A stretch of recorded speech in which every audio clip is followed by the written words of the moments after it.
morning, afternoon, or evening, depending on where you're at. I'm your host, Fluff. Welcome to another FAQ Monday. Today, we're going to, we're going to do the usual. I'm going to stir my coffee. And I'm going to sip it in between takes, because that's what I do. I sip too much coffee. First question. Hey, Fluff. I'm a beginner at recording. Can you please explain what exactly the preamp does? Thanks, you rock. The preamp is basically where all of the tone shaping happens. On a guitar amplifier, it's the bass, middle, treble, presence, gain, and so forth of that. It is everything but the volume. It is everything but the amplification part of the amp. So this is why you see rack mount units of, microphone preamps designated as such, because they have EQs and stuff like that. They do not amplify the microphone signal, because why would you do that? It's not a PA. Now a PA has a preamp and a power amp section, but the power amp is volume, preamp is basically everything else. I mean, really simply put. Hey Fluff, now that your band has a vocalist, any tips on mixing vocals? Especially how to get vocals to sit well in a mix? E.g., do you use double or multi-tracking? Do you make separate effects tracks / buses for time-based effects? That depends on the actual song and the vocalist and a myriad of other things. There are no universal vocal chains that I use, but on the Rest Repose stuff, our singer Vince is a very, very dynamic singer, and I initially tried to track him how I normally would, which is straight into my JDK R20 preamp and into my Focusrite Sapphire Pro 40, but that really wasn't working at all because I needed some leveling out and I needed more juice because we're using an SM7.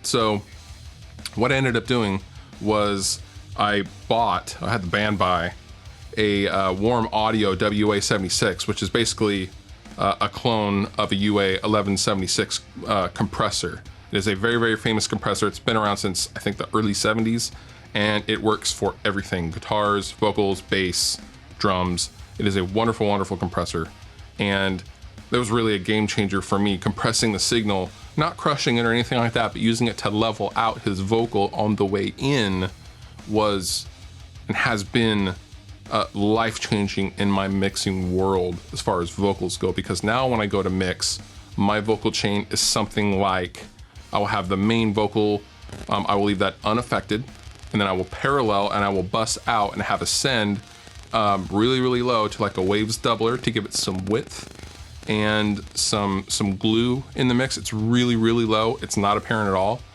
but a waves vocal doubler.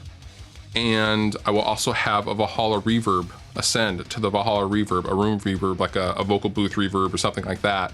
And I will put those down low. So depending on the part, I will turn that send up or down. I will automate the send. So when the band drops out and has a quieter part, I will up the reverb just a little bit, but I will dip it down when the big guitars come in, for example, because otherwise the things get a little washy. But that's really all I do. And then for a bus, I will just add a little bit more compression and just fine tune with like an SSL EQ, and that's it. It's very, very simple.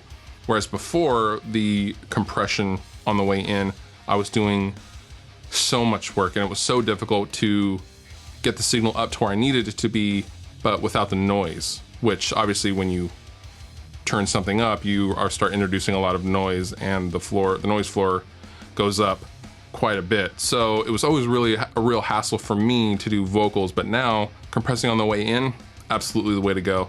Don't be afraid of it. A lot of people say don't do that on the way in, but they don't know what they're talking about, because a little bit of compression going in to level things out has been amazing for me, and I highly recommend you spending the money and doing so yourself.